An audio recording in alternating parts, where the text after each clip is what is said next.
महाकारुणिक तथागत भगवान गौतम बुद्ध तसेच परम पूज्य बोधिसत्व डॉक्टर बाबा साहेब आम्बेडकर, इनको मेरा त्रिवार नमन। सभी गुरु आचार्य को नमन करते हुए ग्रंथ पठन शुरू करेंगे।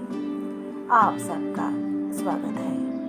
धम्मपद पुष्प वर्ग। जैसे कोई पुष्प सुंदर और वर्ण युक्त होने पर भी गंध रहित हो, वैसे ही अच्छी कही हुई बुद्धवाणी भी फल रहित होती है यदि कोई उसके अनुसार आचरण न करे। जैसे कोई पुष्प सुंदर और वर्णयुक्त के साथ साथ गंध युक्त हो, वैसे ही अच्छी कही हुई बुद्धवाणी भी फलदायी होती है यदि कोई उसके अनुसार आचरण करे।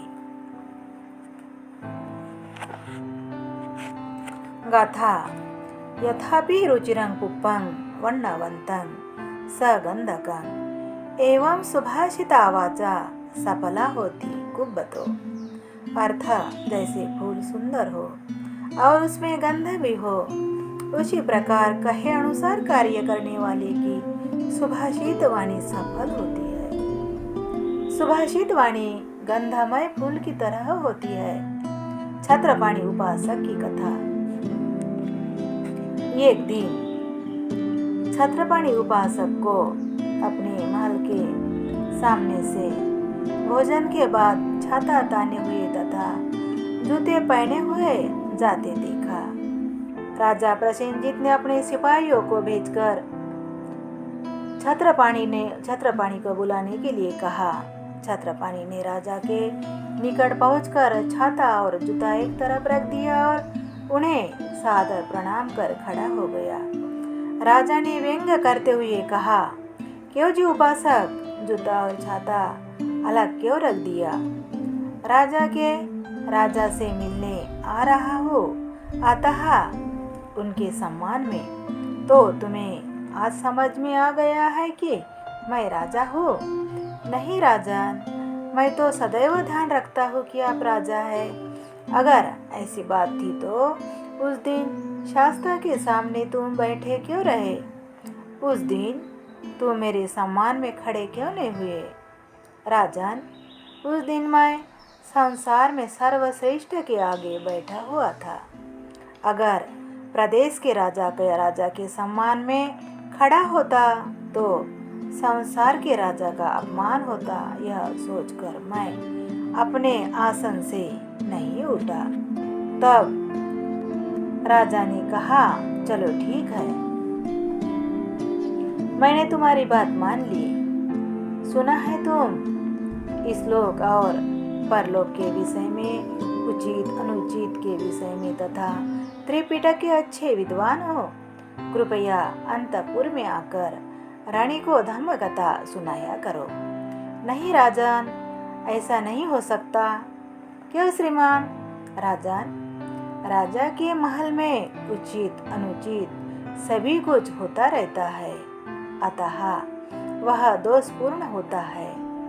क्या ऐसी बात तो नहीं कि उस दिन की सत्कार वाली घटना को याद किए हुए हो? नहीं श्रीमान, ऐसी बात नहीं है।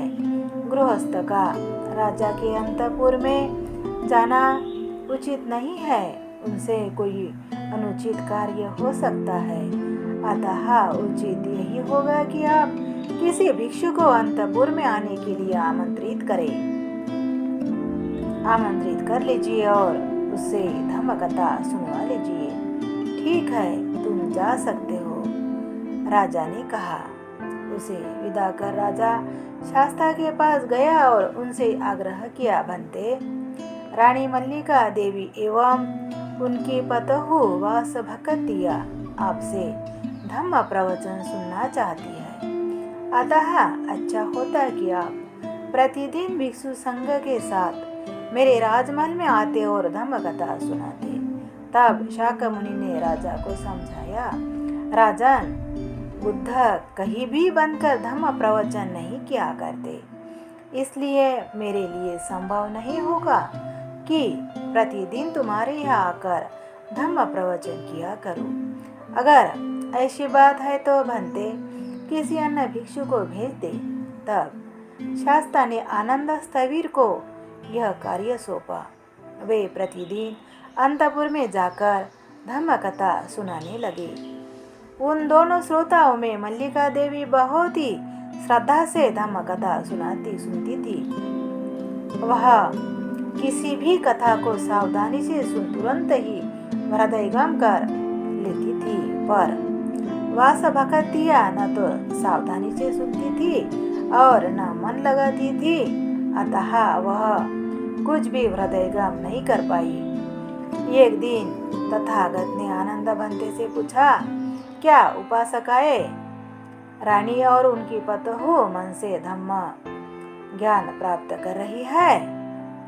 तब आनंद ने बताया, रानी मल्लिका तो श्रद्धा से धम्म श्रवण कर रही है, पर उसकी पतोह कथा में मन नहीं लगाती है। यह सुन शाकमुनि ने यह गाथाएं कही। आप सबका मंगल हो।